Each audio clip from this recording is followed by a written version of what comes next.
Hey, what's going on, guys? Welcome back to another broadcast of In the Trenches. Hope you're staying fit and healthy and happy and having a great time, whether you're secluded at home or wandering free when you're listening to this. I hope you're doing well. And I appreciate all of you who have become recent listeners and for all the growth we're seeing in the podcast these days. I really appreciate it. If you're new here or if you've been listening for a while, I would love it if you could do me a favor right now.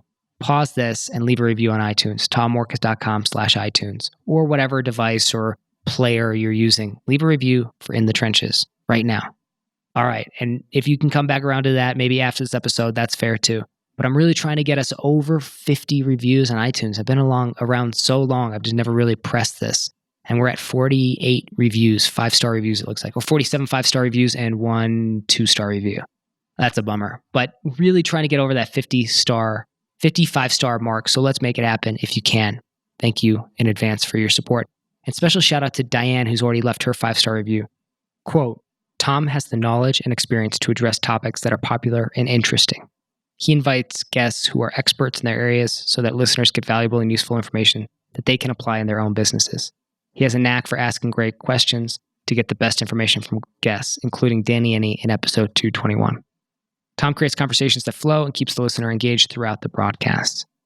Thank you, Diane. Really appreciate the shout out and the 5-star review. Now, back to Daniel Scrivner, today's guest. As I mentioned, Daniel's the CEO of Flow, which is project management software. And that's what we kind of focused on a little bit today and his path to that, how he became the CEO. And why that's interesting because his background is in design. And you don't find many designer to CEO type stories. A lot of times I think it's engineers, developers, things like that. So it's interesting to see his design perspective on this. Somebody who worked at Apple, who worked at Square, and who's now growing Flow. And to take his accrued knowledge in those different spaces where he's done really, really well and how he's applied that to his new company, that's kind of where this conversation goes. So we dive into a bunch of different topics from design to systems and processes around creative thinking and creativity in general. Like how do you become a creative team and solve creative and challenging problems? And we also cover Daniel's insights and mindset when it came to what he did and why he did it, because he took some unexpected career paths to get where he is today. So lots of great insights. I can't really extract just one great takeaway like I can typically do or sometimes do with conversations. There's just a lot of really solid, good stuff. And I'd love to hear from you guys. If you enjoyed today's conversation, the flow of the conversation, or you have requests for specific guests we should have on, and you want us to dive more into this kind of style, let me know. Shoot me an email at tom@tommorcus.com. Okay, enough of that. Without further ado, let's get to today's conversation. So Daniel, where I want to start is at the backstory, maybe the backstory of the backstory before we get to Flow and all that great stuff. The path to Flow through Square. And this mythical place of tech companies and your journey there. What got you started and move in that direction? Yeah, so thanks for having me on, Tom. I'm super excited to be here. So yeah, for a little bit of background on myself, I've had a super unconventional kind of journey to where I am today. And when I try to describe it to people, I think people get lost or get a little bit confused. And so, my background is the kind of short version is stumbled into design. Growing up, I was never like an artistic person. In fact, my least favorite class in high school or just ever was art. I just had, I don't know, for whatever reason, that was I never connected with design and in kind of that sense. When it clicked for me was one summer when I was in high school, I ended up doing a coding course, basically learning how you put websites together with HTML. Because back then it was just HTML, no CSS, no JavaScript, none of that. And I really enjoyed that class and kind of fell in love with the fact that I now had this tool set, which I think a lot of people are discovering today by kind of becoming programmers or going to boot camp, is you suddenly have this superpower where you could take something in your mind, you could piece it together, and you could share it with other people. And that for me was a big revelation. But the next thing that I immediately stumbled onto was, oh God, everything I make looks awful. How do I make it up to the bar that I would like? And so that was my weird foray into design, which I think for me is the intersection of solving really difficult problems mixed with trying to do it in an artful twist, where ideally the way you execute it, the way you piece it together just has some kind of magical qualities with it, which sounds a little weird, but I think that's kind of loosely how I think about it in my mind. Did you have an art background or anything like that? No, not at all. And my parents could not have been further apart from that. My dad was a mathematician that worked for DARPA. My mom was a teacher. So I grew up in a nerdy house, but not an artistic house in any sense. So when you kind of came at it, you came at it from what's interesting, I think, about that is, yes, the desire for it maybe to look better, but more from almost an engineering mindset of like, how do we make it so it's more user friendly, more of a user interface? It almost sounds like a little bit. Yeah, it was like once you have the functionality there or kind of the raw content, then it's just struggling with that gap between here's where it's at now, here's where I would like for it to be. How the heck do I kind of traverse that and figure out how to get it to feel like that, look like that, sound like that? And so what was that like for you then? Where did that path lead? Yeah, so that path led to, so that was my stumbling into it. Then, the kind of short story was, I honestly just fell in love with it kind of at that moment where I realized that it was at that intersection. And so, left high school, went to college, was doing the design the whole time. And for me, I was willing to do whatever it took to just get work. And so one thing that's been funny for me over the last, 15 years as I've been doing this is I get a lot of people that will reach out, are interested in my background, interested in how I got started. And so they'll send me an email and, reading between the lines, I think what a lot of people look for is like, what's that silver bullet answer? Like, how do I, how do I get that job at Apple? And the answer I give back, I think, is not super satisfying, which is here's what I did. Here's what worked for me. Like, do anything, do anything that it takes in order to get people to hire you. So initially I would do design work for free just so I would build up portfolio work. Then I started doing design work that I got paid, and I got paid almost nothing, but I was getting paid. Then, you start to have a portfolio and you can land better clients. And so that was really my trajectory, is just kind of scaffolding up from, being a little less scrappy over time and getting to work for better and better clients. And then, honestly, like 4 years in, I had a tipping point where Apple ended up reaching out to me. Initially, no joke, I thought it was I had to like check the URL, check the email to make sure that it was someone from Apple that was interested in my design work. And they ended up reaching out. And so that kind of launched me off into the next trajectory of my career, but it started out super, super scrappy. And I love that story. So let's zoom in on that for a second, because Sure. It's like, I think a lot of people like might hear that, and it sounds good in story form, but then you're like, oh, but the reality of it is I'd have to work for free. And it's like, yeah, man, a lot of people I've interviewed. It's apprenticeship. I did it. That's how I got started. It was like easiest path. It was just like, let me just do something. Let's maybe get a testimonial out of it or something like that. And then some referrals. And then boom, one thing after another. I mean, you don't work for free forever, but you choose. No, and it's getting in those reps. Yes, exactly. So you did that. You were strategic with that, and you were doing this on your own. So you were kind of freelancing at the time. Yeah, totally on my own. And so, part of the what led to that tipping point for me was, I started working for better and better clients. And then I had this moment where the path forward was pretty clear. And for me, it was I could either, transfer with the kind of college work that I'd been doing and go to a 4-year university, which of course, in my family, just with my background, that's what you do. You go and you do that. And for me, that just didn't seem that interesting. And so the other choice I ended up taking was, why don't I drop out of school and try it on my own for 6 months, quit my job that I had at the time and try going full-time into design for 6 months. And so that's what I ended up doing. It was super painful because I was the designer, I was the producer, I was, accountant. I did everything. So you kind of really learn, I think, what it looks like to not just do design as a practice, but to start to build it up as a business. And that ended up, if I hadn't just taken that leap, and this is, I think this has been a gem that I've definitely carried forward with me in my life, is just don't be afraid to take that leap into what scares you, but what seems like the most exciting next step you can take. Because every time I've done that, sure, it's been trying in a lot of senses, but I've always been rewarded for doing that.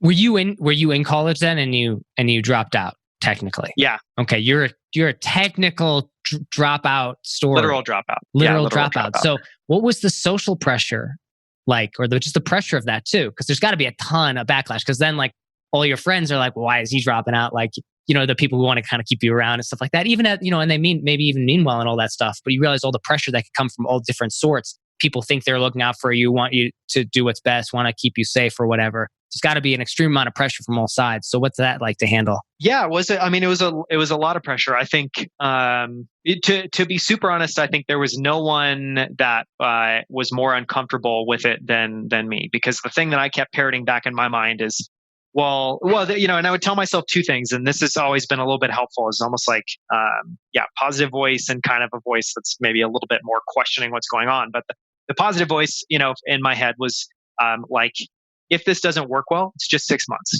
I've tried to time box it to 6 months. You can always recover. It's always fine.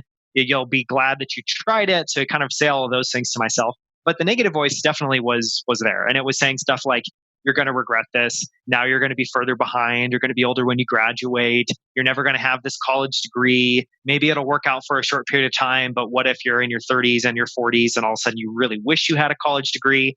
And that wasn't just a like months long thing. That was something I think I struggled with for the first 5-10 years of my career, was just wondering if that was the right call. But what I ultimately ended up landing on over enough time, and part of this was, I think design, like engineering, honestly, in an ideal world would be taught through apprenticeship, because I do not think I think there's very limited value, and I'm sure I'll get beat up for this by some people, but I think there's very limited value in going to a design school to get a design degree, because what ends up happening is you do a bunch of it's like fake work. You feel like you're doing real work, but you have none of the constraints, none of the pressures, none of the different voices to reconcile. None of the like, this person said this person said this. How do I triangulate? So it's design in a vacuum, and that will never apply once you actually get out of that. And so I think something that's been really fascinating for me is, as I've progressed in my career, is getting to work with people that have a master's in fine arts, and seeing that, while a lot of them are very competent and they really know the technical side of design, I think there's a super hard ceiling on what they're able to accomplish, because they don't have any of those soft skills, and they just have less reps of dealing with the real world pressures of trying to do good work. Yeah. Oh man. I mean, it's fascinating, because you could also swap that out. I mean, business school, or whatever it is. And again, no, I don't know. I haven't been, but I just imagine that like there's the utility of the real world feedback. Nothing beats it. Doesn't matter how much I read and how much I think about something.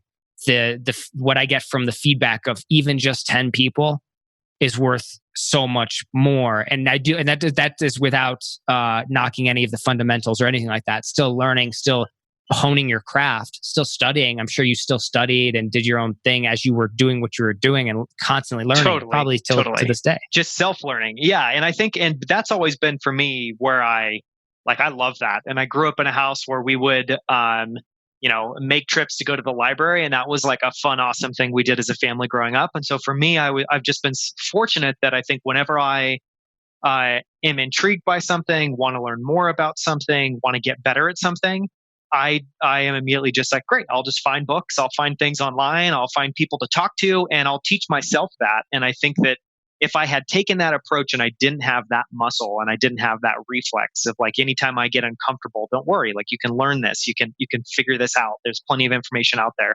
And I think just two quick notes on what you said, like one of my favorite quotes recently, specifically around kind of business and business school, is there is no skill called business. And I think that's true, because business is an amalgamation of a lot of soft skills and a lot of different technical things, but you don't go and learn business. And I think that's, one thing that I've definitely learned over the last year plus leading Flow is even if you do learn business, and I've spent, I have also been a little weird, and I'm sure we'll talk about this at some point, but some of my background early on was I was always interested in design, business, and investing. And those things have continued to be things I've figured out how to weave together and make a part of my life today. But so I've always been fascinated by business, but no matter how much you read, how much you learn, it's a totally different thing when you're actually in the trenches figuring it out. And you've got to, you're dealing with a very specific problem, a very specific set of people, a very specific marketplace. And there's just nothing to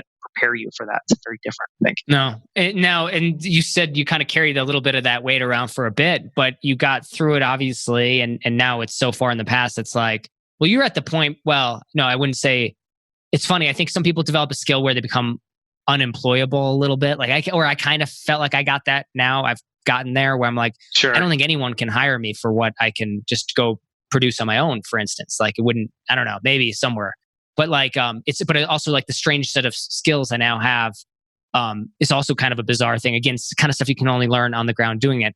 And you kind of worked your way up the ranks, so to speak, but you made some kind of interesting, you've been through some interesting companies and now of course with what you're doing Flow. So talk to me a little bit of some of that kind of movement through and that path to Flow. Yeah. So, I had the super scrappy start to my career. Then ended up working for an advertising agency in LA for a little bit. That ended up, in some sense, kind of springboarding me a little bit to Apple. And at that point is when I moved from Southern California to San Francisco. And I was at Apple for 3.5 years. And just really quickly on that, I think I've been incredibly fortunate. And yeah, I obviously I worked my ass off. Still working my ass off. That's a skill I think you have to learn when you're taking the route that if you're deciding to do something that's not common, you're going to need to work your ass off a lot of the time. So I've definitely have that skill, but I've also been very fortunate. And one thing that I've been just continue to think back on, continue to reflect on, it continues to be something I feel like I learn even more from over time. It's just my time at Apple, because what I think that helped me do is, with no formal design training and learning this on my own early on, you don't necessarily learn the best ways of approaching problems. You just learn what works for you. And I think what I learned in that transition of going to Apple and working around the best designers in the world is one, Apple is incredible at doing repeatably excellent design. And I think that repeatably and excellent is like an incredible and very difficult combination, because what I found since is I think it's actually relatively easy to do great design in one-off contexts. It's really, really, really hard as a company to do launch after launch after launch after launch and have all of them be something where you're, just finding something new to offer. You're polishing and refining things you've done in the past, and you're just evolving everything that you're able to do. And so that was an incredible experience at Apple. And but I ultimately ended up having this moment, kind of 3.5 years in, where, sort of rewind a little bit. When I started at Apple, obviously I was like, wow, this is a place I had hoped to be someday. And now I'm get the chance or get the opportunity to have this early on in my career. And it was in like the steepest but most fulfilling learning curve for those 3.5 years. But I suddenly had this moment 3.5 years in where I don't even know, I can't even tell you like the situation or the context, but it suddenly just hit me like, I figured it out. Like I kind of know what to do now, and it's no longer as challenging. The learning curve's not as steep. And I think, as amazing as working at a company like Apple is, once you learn that formula of how to be successful there, how to design in the Apple way, it's, kind of nailed it. And so for me, I start getting uncomfortable when I start getting comfortable. So if there's something that I'm just like it's feeling too easy, I get a little disinterested. And so I had that moment, wasn't sure what to do. But I started looking around, and at that point in time, another thing too that I think is a little hard for some people to imagine today is, today all the best people I know have worked at startups or work at startups, and startups play a much bigger role than they did 10, 15 years ago. At that point in time, this was 10 plus years ago now. It was not at all common for the best people to work at startups. And it definitely wasn't common for people to leave companies like Apple to go and work at startups. But I, for whatever reason, was really drawn to Square. And what I saw in Square at the time was they were super design driven. So it immediately clicked for me there. I didn't know much about Jack Dorsey or the team at the time, but everyone I interacted with when I was interviewing and meeting some of the team, I was just blown away by. And then the other thing was they were solving I wasn't trying to like underwrite the business and see if the business made sense. But what really helped me get comfortable with it was they were making revenue from day one. They were providing an essential services to businesses. And I've just always really enjoyed the super valuable, lucrative business, not the most fun, expressive, interesting design work in the world, but like when you can bring those things together and deliver something that's amazing, but it still is super functional and it's a hardworking tool, I think you've got something really special.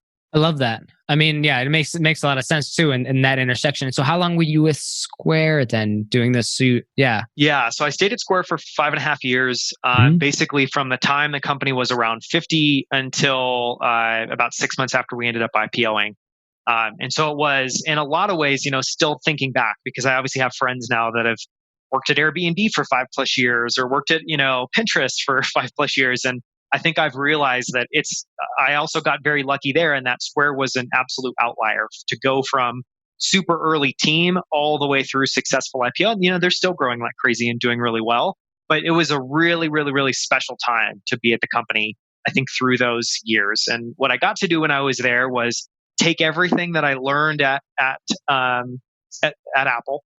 And eventually, about 6 months in, my role changed. I ended up becoming the creative director and then the head of design at the company. I was reporting into Jack Dorsey. I ended up building the design team from 4 to 40 and making it a multidisciplinary team, a little bit like I saw and I got to be a part of at Apple, where we had a video team, we had a graphic design and packaging team, we had a web team, we had product teams. And so I got to take try to take some of that magic at Apple and recreate that at Square. And yeah, it was an amazing opportunity. I want to zoom in on that, like in terms of also kind of like the lessons, kind of Yeah, creative and hard lessons. Like that idea, like you said, after about 3 years, it sounds like almost like kind of reaching like a level of like kind of mastery in the subject, or at least real good confidence. And I kind of feel the same way. Like kind of get once I get something, I'm like kind of immediately got bored to and want to find go to that the next next. level. Got to find that You next have twist. to. So so you took something from that, and then I like how you went and applied it somewhere else and were able to build on that structurally. You just mentioned kind of you gave an overview of that. What were some of the other insights, I guess you could say, that you took away from that? Maybe you implemented with Square, and maybe that you've since implemented at Flow, like design and/or business related, structural process related.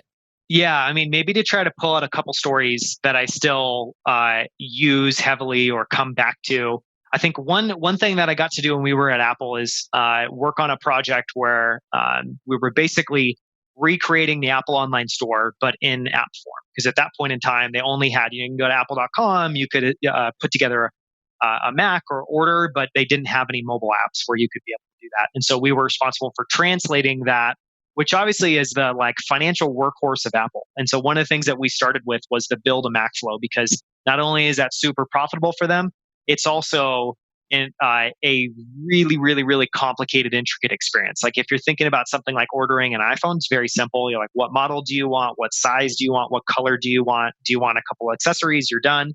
If it's a Mac, it's much more blown out than that. And so we got to work on that project, and it was super interesting because obviously we were not on that Apple online store team, so we got to take that, kind of apply an outsider's perspective and think about what to change. But one thing that I thought was fascinating is, and Apple was really, really, really good at this. And this is something I see startups and companies get wrong all the time, which is just this.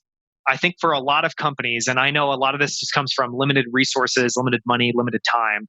But what the incorrect thing I see a lot of people do, and that I try to help people think through in a better way is I aspire to have a product like Apple. So I'm going to just hire great people. But then I got to get this done really quickly. So we don't have a lot of time. So we just need to like try to do this in 6 weeks or try to do this in 8 weeks. And one thing that was amazing at Apple is there would always be a period at the beginning of every project, and it was extended. It would be like 1 month, 2 months, 3 months, where it was open exploration. We weren't on a hard timeline. We were kind of in this like blue sea territory, and we really got to explore and blow things up. And what I found from that is I called it useful and efficiency, because obviously if you were looking at that from like someone trying to optimize it, you'd be like, well, here it is. I see these 3 months at the beginning. What got done? I'm just going to chop those out. But that was where all the magic happened, because once you get a chance to explore a bunch of different directions, then you can move really quickly. And so just one little anecdote there was, was just like, I think one thing I learned at Apple, especially doing that project, was that people use flows and tools in ways you don't expect, and it really helps to gut check it. And so one thing that we ended up doing is, I said we were working on that build a Mac flow, and we, had some ideas about what to do, but we decided to do user testing. And so what we ended up assembling was people who had just gone through the kind of assemble or build a Mac flow and had purchased a Mac. We brought a handful of them in and interviewed them and talked. And really, it wasn't even showing them UI. It was like, how did that go? What were you looking for? What did you get stuck on? And then we took a group of people that were interested and wanted to build a Mac but hadn't gone through that flow. And we tried to pull insights from both of them. And so it's like gut testing it and looking at it from both sides. But one thing that was super interesting is there was a use case we did not anticipate that ended up being something that was like probably 30% of people ended up doing, which was they would go onto apple.com, they'd build a Mac, and then they'd print out the version of the Mac and take it into a retail store. And that was not something we had ever thought of. So obviously the idea was like, we just want to help you get through this flow as quickly as possible. We want to do the right business things. But what people ended up saying is like, I'm about to make a multi-$1,000 purchase. I don't want to do that online. I want to walk in. I want to feel this thing. I want somebody to talk to me about the Mac that I'm about to purchase and help me set it up. And so something like that was just incredible because that ended up changing the trajectory of what we built just by going and talking to people and seeing what kind of unexpected ways would they use this that maybe we couldn't anticipate. And when you say you change the trajectory, as in like, so then like pragmatically speaking, you were like, okay, well, let's design this with that in mind, like make it so it's printout friendly kind of thing. Design you can kind of save principles. A PDF. Yep. You can email this to yourself. Even thinking about stuff like it's funny how simple the solution is once you know what people want. Right? It's kind of interesting that way. Well, totally. And I think it just brings you insights like that. I think one thing that is so funny is, when you're designing or working on a problem, you can just get so myopically close to it that you forget any of the ultimately at the end of the day, it's people that are just trying, that are like, it's these squishy, hard to understand things, called people that you're trying to solve for. And so something like this, as soon as you understand the incentives and the emotion, the kind of emotions that are going through somebody, it gives you just a way better, more grounded sense of how to approach it. And so even just knowing like, wow, of course that makes sense. You're about to make a massive purchase. For a lot of people, purchasing something like, I still remember when I purchased my first Apple and I was like, whoo, here it goes. Like, I feel like I'm about to purchase a car. And, the majority of consumers have that experience. And so as soon as you think about that, you start just approaching it in a different way, which is helpful. Yeah. One of the things that I think was fascinating, that idea, like having that, that space to be creative and to figure out things, like to really work through problems that's like deeply, like at a deep level where there is action being taken, even if it doesn't seem like progress, because it's like foundational. Sure. When you have limited resources, is there something you can do? Did you, I wonder, like, can small teams apply that? Can an individual apply that in some way, shape, or form? Maybe you've never worked at that level in that regard, but no, I definitely have. I mean, I think in my mind, it's more just like if you can't have. So at Apple, we got to have the luxury of we could have 5, 10, 15, 20, even more than that, people that were basically tinkering and exploring and just looking at wildly different approaches to take on something for a prolonged period. If you are an individual, and I've applied this myself, like you can still do that. And so in my mind, it's just before I think when most people think about something, especially if they're a linear thinker, they're just like point A, that's where I am now. Point B is this is what I want to have. How do I get there as quickly as possible? And I think the way I've tried to reframe that for people and try to think about myself is, my goal is to I want to bias for coming up, like having something at the end of this that is insightful, different, unique, ownable. And so as soon as you start thinking about things in those terms, none of that's linear. And what it's going to take to get there is really, you need to just build in time up front. And if you don't have the budget to have a team tinker, then at the very least give yourself, say, book off 2 to 3 days of your time and spend a day going through a bunch of different, related things that you can draw inspiration from and build a reference library. Spend a day sketching or writing or whatever comes most natural to you and how you think, and just jotting down notes. And so, even on a lot of personal projects, I do that all the time. I've got my backpack is often, my wife can tell you this because it's all over the house too. But like for me, sketching and writing down notes and writing down ideas or tools to use, like that is how I think best. I don't think best when I'm typing. I don't think best when I'm just, looking at stuff online. Like I need to have that physical proxy. And so I would just encourage people, like, you don't need to spend a bunch of time and money on it. but it's just this idea of uh, doing this like wide open-ended exploration at the front before you narrow it down. And the way I've kind of talked about it with people is it's almost like an hourglass, but just the bottom portion of an hourglass. You basically want to start off your projects going as wide as possible and looking at all the possible ways you could approach this. Through that, you'll triangulate and you'll be like, I like this idea and this idea and this approach and this approach and this approach. You take the best of those things, you remix that, and you make it your own, and then you can start moving forward and get to an interesting destination.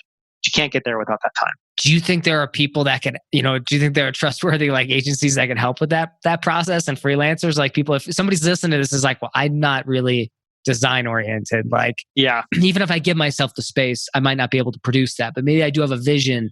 How do I get the right people on board? I guess I wonder what are your thoughts on that? Totally. And even if you're if you're a CEO and let's say you're not like in the context I'm talking about, I'm obviously thinking of I'm producing something. So it's an app, it's an identity, it's a website, it's something like that. So it's something visual. But if you are a CEO, then you just, take that same principle and just apply it in the way that makes sense to you. And so for an example of that would be like, I'll give you a tangible example. Like one thing that we've done over the last 2 months is redid our pricing and plans altogether. On the surface, sounds super boring. I happen to find it really fascinating. It also gave me the chance to employ one of the favorite books I've read over the last couple of years is Confessions of a Pricing Man, or the Confessions of the Pricing Man. I can't. It's one of those. But if you type in Confessions of a Pricing Man in Amazon, you'll find it. And what that book was for me was just this aha moment that prices aren't just like, do I want to have this be a full dollar or 99 cents? And do I want 2 price points or 3 price points? Pricing is way, way, way more nuanced than that. And so even with something like pricing, I could go and look up Harvard Business Review articles of, pricing case studies and see how that looks. I can go and look up like Confessions of a Pricing Man. If you type that into Google, you'll find people that have notes about it online. You can go and look at competitors or other companies that aren't even tangentially related. Like one thing I looked at, how does Tesla price their cars? What does Apple do? Because I think Apple has, they definitely use pricing psychology, whether you realize it or not. And so you can still build in that thing where for me, it's just this idea that rather than starting with this 2-dimensional thing you have in your head, flesh it out and make sure you understand it 3-dimensionally. Have a constellation of things that you can draw on and draw inspiration from to make it your own. So you can there's ways you can apply it. It's just that principle. So since we're talking about that example, what was the before and the after snapshot of this process for you guys? Yeah. So our before prices, so there's a bunch of things that happen for us. So, what I'm referring to specifically is we have 2 versions of our product that have never been super clear that we've spent a bunch of time clarifying, which is we have a single version player of Flow that we call Flow Solo that we're investing a lot of time and energy into making better. And that's kind of a hobby at this point, even though we have a lot of customers that use it in that fashion today. It's just not ideal. But our main business, our bread and butter is what we call internally Flow for Teams. And so it's basically the multiplayer version. It's when you have 2 or more people using Flow. So we created separate plans for both. With Solo, we're working towards a free tier. Then our goal there was basically to pack it with features and make it something that I would think of and be willing to pay for if I was someone that cared about productivity. And so in this example, I'm just thinking about myself. Like I've paid for apps like Things and Todoist, and I get the value of it. And so if we have a customer that understands the value of a productivity app, but that's who we're going to market and sell to. And so we've got a $2.99 and a $4.99 price. So basically, if you pay annually, it's $2.99 a month. If you pay monthly, it's $4.99 a month. And so it's definitely premium when you look out across that. But that's another thing that I have a personal preference to, and I think makes a lot of sense in Flow is to be the premium priced product in the marketplace. And so for me, it's this like I want to build an incredible user experience, and incredible brand and product to back that up. But I'd always rather be competing for for fewer customers that will pay more than more customers that basically want to pay as close to zero as possible. So that's the Flow Solo side. On the Flow for Team side, we went from 2 plans to 3, but there was a lot of other changes that happened. So the 2 plans we had before, a couple things that were weird about them. One price point was $5.99, and I think the other one was $12.99. So there's a huge gap between those 2 prices. And just historically, we've had about 60% of our customers on that higher price plan. And so it wasn't like that wasn't working. But definitely in my mind, even just going to the pricing page, it felt really bizarre to kind of force people to choose between those. And then so that was one thing. The other thing was, I don't think we did a great job, like underneath each of those tiers, of really thinking through, like, what should we put in a basic plan and what shouldn't we? What should we put in a plus plan, which is our new, kind of middle tier plan, to make it appealing for people to move up there. And so in my mind, it was just, how do we align incentives so that if people want to pay less, they get a basic version of the product, but there's clear reasons to move up tiers. And that didn't exist before. It was super mushy and hard to understand. And so we moved from 2 tiers to 3. And then the other thing we do, which is not common, I'm not aware of any other company that does it. It's a little bit of an experiment for us, but I think it makes a lot of sense across a lot of different dimensions. Is, if you look at most SaaS tools and you look at how they price something monthly versus annually, most people are, I think, in their mind, they're like, well, I want to make annual appealing, but I don't want to make it that appealing. Like, I still want to make as much money as possible anytime someone wants to pay annually. And I think that's a little bit misguided. The way that I think about it, that we think about it at Flow, is annual for us is like the best thing we could possibly get as a company. It's super predictable revenue. We know we've got that customer for at least 12 months. We see less churn. We see more like, it's just all the drivers are better with somebody that's on an annual plan. And so what we ended up doing is do a tiered discount. So basically what that means is, the higher up the tiers you go, the higher the discount is. And the idea there is, we want to make it more appealing for you to go up. But again, this isn't common. And so the way it works today is, on our lowest plan, I think you get a 22% discount. On the middle plan, you get a 33% discount. On the highest plan, you get a 44% discount. So it's basically 2 months, 3 months, and 5 months free out of the year.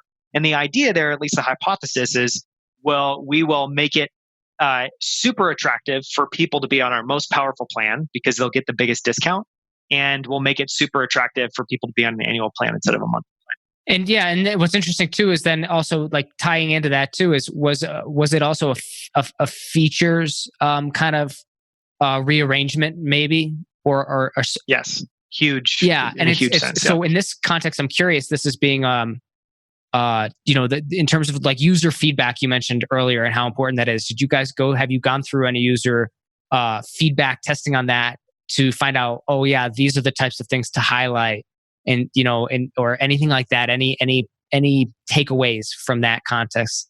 Yeah, so that has been just like, one thing. I'll just say now, just so everyone's on the same page and has that context, is like changing. So Flow's been around for 10 years. We have customers that have been with us an incredibly long time. And we've been, for the last year, in this massive moment of just kind of reinvention. And so pricing is one, branding and marketing is another one. We've spent the last year rebooting the product basically from the ground up. All those things are much, much, much more difficult with customers that are using it. And so with pricing in particular, the one thing we decided up front is, we weren't going to force any customers to move tiers. We weren't going to do that kind of, I think, pretty shitty exercise of like, you've enjoyed this at this price point for now, but we've decided to change our prices. And so you either have to move or you have to leave. We didn't want to do that. And so what we ended up doing was just mapping everybody to the plans in the most generous tier that was closest to their current plan. So all that meant is, they paid the same price, they got the same features, but they got moved into one of the new feature bucket tiers, if that makes sense, like one of those new kind of matrices. And the thought was just, our business, like our current customers, are much smaller than our potential customers, and we just want to optimize for people that are new to Flow. We feel like this is appealing for them, but it's not something that we wanted to ever force somebody to do. So we didn't get much feedback that way. Yeah. That's, but that's also part, if you've ever experienced that as a user, with your software, it's like, that's happened to me a number of times where I'm like a power user of something, or like, this highest level thing. And it's like, when this thing gets acquired by this company and then they connect, it's like, okay, sweet. I get it. Yeah. I'll move on. So it's I think everybody appreciates being grandfathered in at a higher price point. Yes. That's another benefit. Yes. If you message it the right way, and I think that was another exercise, is I think a lot of people treat pricing changes as like, I'm going to write a business communication and just let everybody know that this part of, the logistics of of their service is going to change. I don't think that's how you should do it at all. And so we tried to really frame it in a like, here's why we're doing this. And we also made it super clear at the beginning, like, are literally our email to customers was the first thing was, is your price going to change? Like, are you going to be paying more? No, you're not going to be paying more. You're going to be mapped to the most generous plan. You're going to still be paying the same. Do you have the opportunity to save money? Absolutely. If you move to one of our new annual plans with higher discounts, you can. And so we tried to frame it in a way that we really just got the story right for customers. And I know this is a little out of order because we jumped to this already, but I do want to hear how you got to this point with flow. And I think and this is a natural progression. I really wanted to know because you brought up that case study, I think. And I've talked a lot about pricing in the past on the show, and I think I'm always fascinated by that. But take us a little bit to that leap from then Square to Flow, and then with that new direction and what you guys are doing here is like a reboot, reset, like maybe some more of those principles, whether learned from Apple or maybe accrued now from Square and some of that other experience, how you're applying it now to Flow. Yeah, no, absolutely.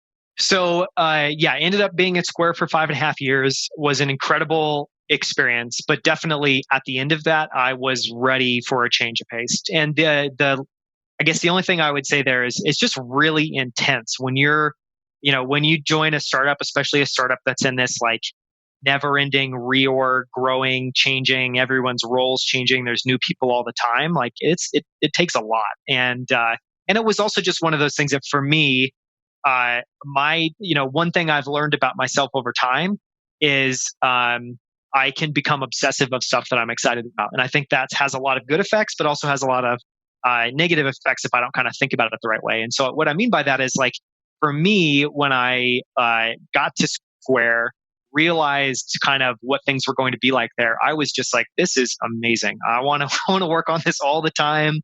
I want to see what I can do with this product and with this company and with this team. And so I was just all about it. And so, at 5.5 years into that experience, I was super grateful for everything I had learned, but I was ready for a change of pace. And so after that is when kind of the next chapter for me happened. And so a couple of things. I started investing in early stage startups and early stage companies. I've got 100 plus of those investments now in things like Notion and Superhuman and Lyft and a bunch of others. And for me, that was a way of partially taking some of my learnings at Square and applying that to other similar companies. But it was also a way to be super honest of, just scratching that investing and business itch. And for me, the way I've treated investing and advising, because I also advise for individual companies as well as venture capital funds like Designer Fund and Notation Capital and Kleiner Perkins and a few others over the years.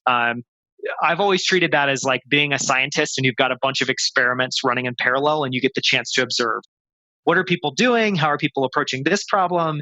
What happens when a startup goes through a big growth curve and then starts shrinking again and needs to figure out what that next chapter looks like and how they get to that next level? So I started doing that. I started working more individually and one-on-one with companies. So I worked with companies like Lending Home, doing a big rebranding there after they had failed and spent $100,000+ on an agency and basically got nowhere. I went in and worked with the CEO and rebooted that and ended up, redoing the identity, the product, the website, and all of that still exists today, and they're still using that. So I've worked with a few individual companies. I worked at Digit, which does kind of automated savings. So it's a product that any consumer can sign up for. And maybe the elevator pitch would be, it helps you save small amounts of money that you don't even notice, compiles that into an account.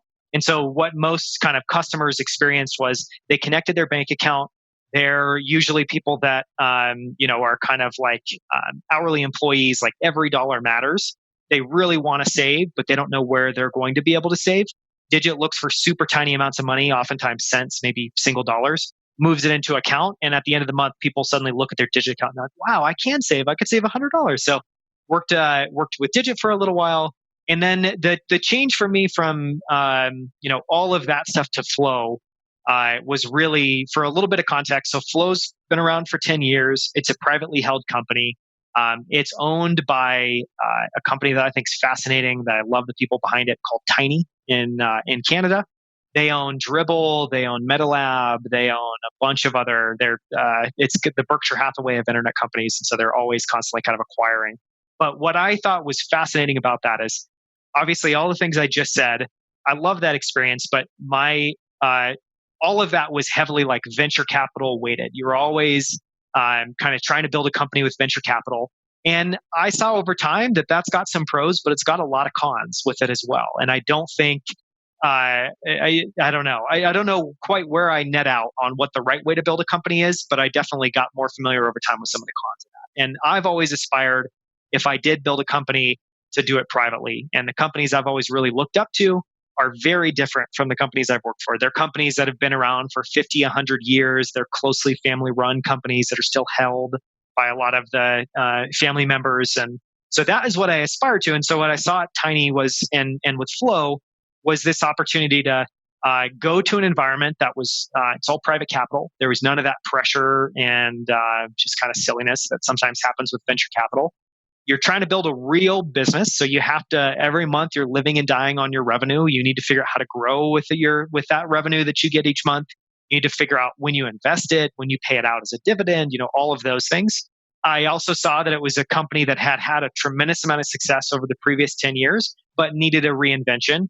And for me, it was the opportunity I feel like we all hear so often all of the successful startup stories. So a lot of the business stories we hear, I would say they're in the first 2, 3, 4, 5 years of a company. We hear almost nothing of, here's a company 10 years in, 20 years in that's struggling, that's trying to figure out where to go from here, that has something that's great, but aspires to be able to do more. How do you navigate that? And so for me, it was a chance to go in, use some of my product expertise, use my business expertise, use all the things I've learned over time, and help usher in a new chapter.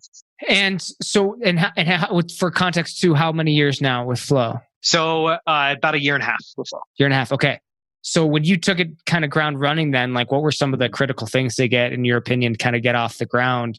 And how much time did you even take, we'll say to the creative side, kind of giving yourself space to figure out next steps and where it goes? It's a very different experience. So I tried to approach it really thoughtfully, just knowing that I'm walking, it's just very different. Like in this instance, I'm the outsider joining the company. All the team has been there. We've had team members that have worked at Flow for 5 years, 8 years, 10. We have someone celebrating their 10th year anniversary this year. So super long tenured team, really, really talented, smart team. And so the way I tried to approach it was really just, I'm going in, I have some, outsiders, some observations, some ideas about where things should head, but let me not be too tied to that. And so I just spent the first, 3, 4 months just getting a feel for what was going on, trying to understand what were, people that love Flow, why did they love Flow? People that would leave Flow, why were they leaving Flow? And also just spending time getting, like I mentioned earlier, there's no skill like business, because it's always going to be very, very, very different when you actually get into a business. That was so true with Flow, because yes, it's a software as a service company. So you could learn about how to grow a good software as a service company. Yes, it's in the productivity space. So, I've always been interested in productivity. I've had my own journey of how I've gotten more productive over the years. But what I had to spend a lot of time learning is and really what the answer I was trying to get to, and this is a lot of just my, I think, creative process, is I'm just continuing to, it's like I'm an archaeologist and I'm I know there's a gem there somewhere. I just need to keep digging and keep trying, and I'll eventually find it. And so that was the process I was on. And really what I was trying to get to was a couple of answers. And those were, what could Flow uniquely be really, really good at? And how could it stand out in what's a very crowded market? Because the productivity space is very crowded. There's lots of competitors. So you're vying for, you're vying for business with a lot of other people. And one of the kind of analogies I've used is, which I think applies to a lot of businesses today, is, it's like going to the grocery store and seeing the ketchup aisle. And it's like everyone at the end of the day is selling tomatoes that are in ketchup form. And yet there's 30 brands that are there at the ketchup aisle. And, how do you make your decision? You have your things that you're looking for. You have the things that you're attracted to. And so the way brands live or die is by differentiation. So a lot of times it's just how can we be different? What can we be uniquely good at? What approach should we take with pricing? What approach should we take with the product? And so it wasn't like I spent the first 3 or 4 months and had all the answers, but I came into it with some ideas, but being super open-minded and super open to how this thing could evolve and change. How'd you introduce or start soliciting the critical feedback that you needed to kind of get to paint the picture of the future? Yeah, I kind of separate those things. Like in my mind, I think there's a separate exercise about where and I think this came a lot from just my time at Apple. And one thing that I think, Apple turns out amazing work. We do, when I was there, and I'm sure they still do this, they do still use user tests, but it's very different. They're not using it as a like, I've built a product, now I'm going to show it to users, and then I'm going to iterate on it constantly with their feedback.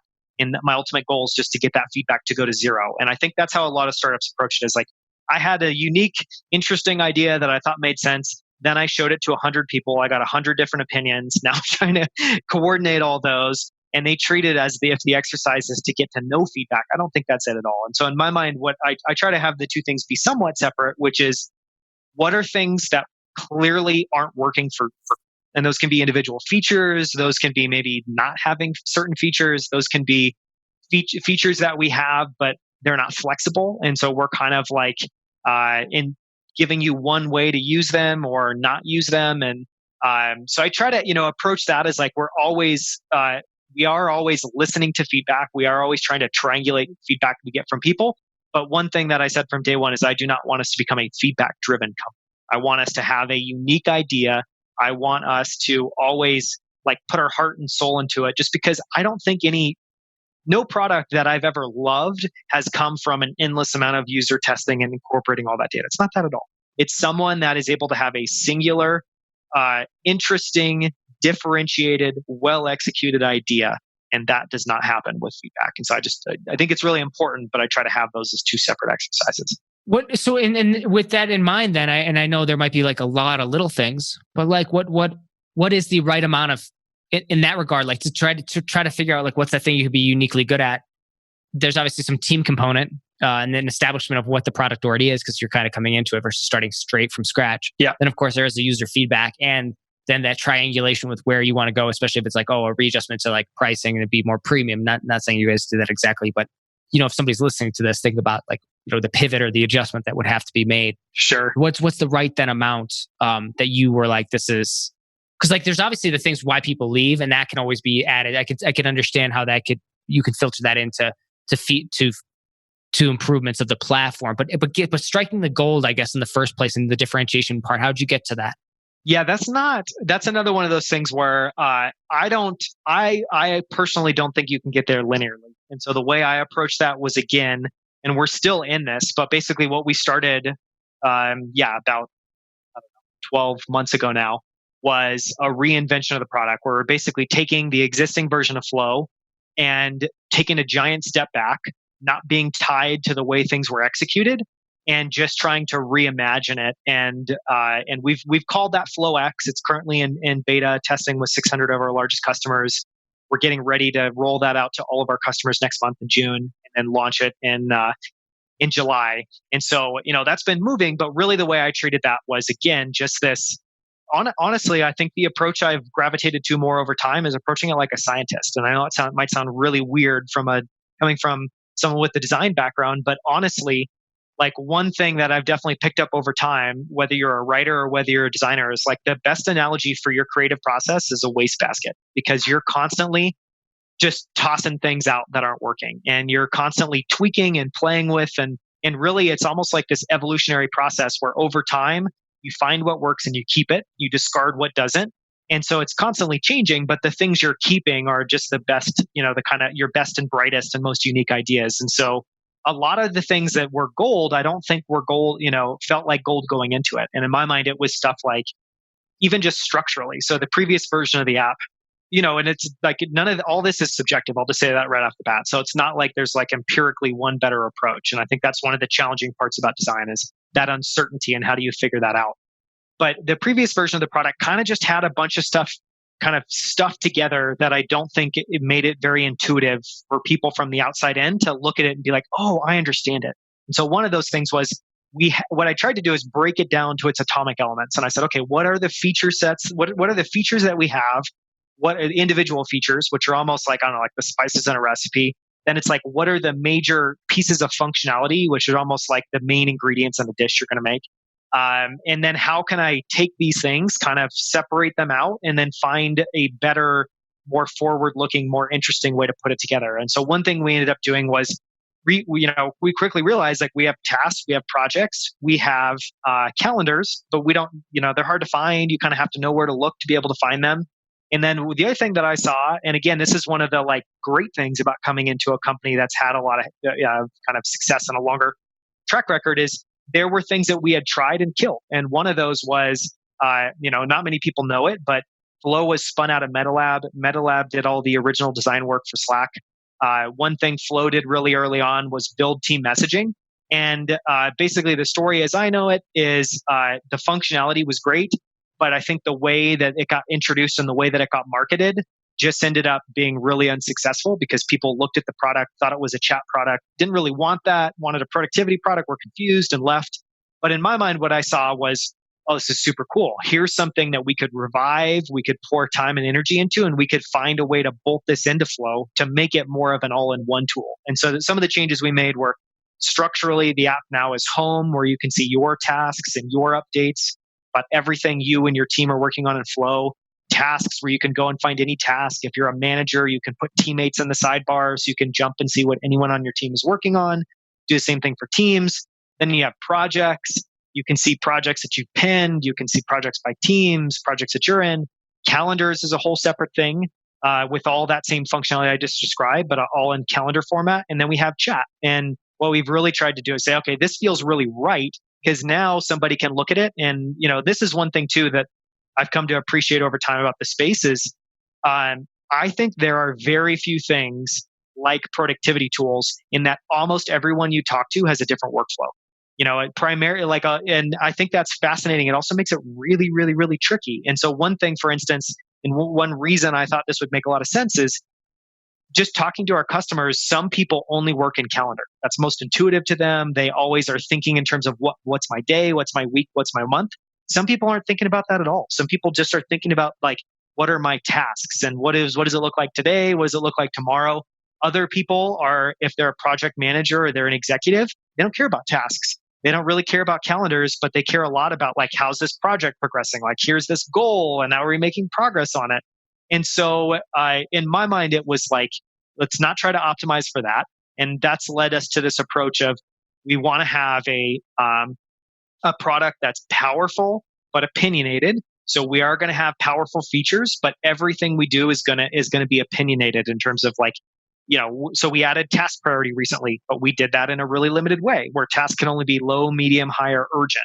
We're adding task states, but we're being very specific about what sorts of states we add. So you have a task that's incomplete, in progress, completed, or canceled, because we found that internally, we have a lot of tasks that we start work on, then decide that doesn't really make sense. You don't really want to complete them. They make more sense canceled. And so we tried to add those things. But one other big thing is just do it flexibly and not say, if you want to use Flow, great, it's just tasks, it's just calendars. No, we can be good at all of those things because all those things at the end of the day, I think it's not like it doesn't, to me, it doesn't feel like a bloated version of the app. It feels like it's the place where your team and your company's tasks, conversations, files, notes can all live. It's just we allow everybody to use it in the way that's most intuitive to them. Well, I could keep going and ask more questions, but I realize we're past our time already. So I appreciate you actually taking this extra few minutes here with us today to kind of elaborate on that. Of course. I want to direct people to Flow. So where can they reach out to find you guys, connect with you, sign up if there's any free trials or whatever? I know you just updated the pricing. I know you just started rolling out some new beta features. So I don't know if people can get in on that or what's the best way? Yeah, so there's a lot changing. People can find Flow at getflow.com. They can also go to getflow.com/flow-x, and they can be able to look at and sign up to get early access to FlowX, which is what we've been working on for the last year plus. We do have a 30-day free trial. Anyone can try, no credit card required, cancel anytime. We try to be super generous and make it as easy as possible for people to try us out. And if anyone, I'll just throw it out there, if anyone looks at Flow, has questions, feel free to email me personally at daniel@getflow.com. Happy to answer questions or help. Daniel, thank you so much for being on In the Trenches, man. It was a real pleasure. Thanks. And that wraps up another broadcast of In the Trenches.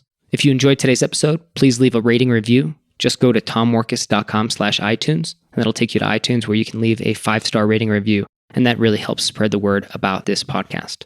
And finally, if you need help growing your online business or generating new traffic, leads, and sales at a profit, reach out to me at tom@tomworkus.com or head over to the website tomworkus.com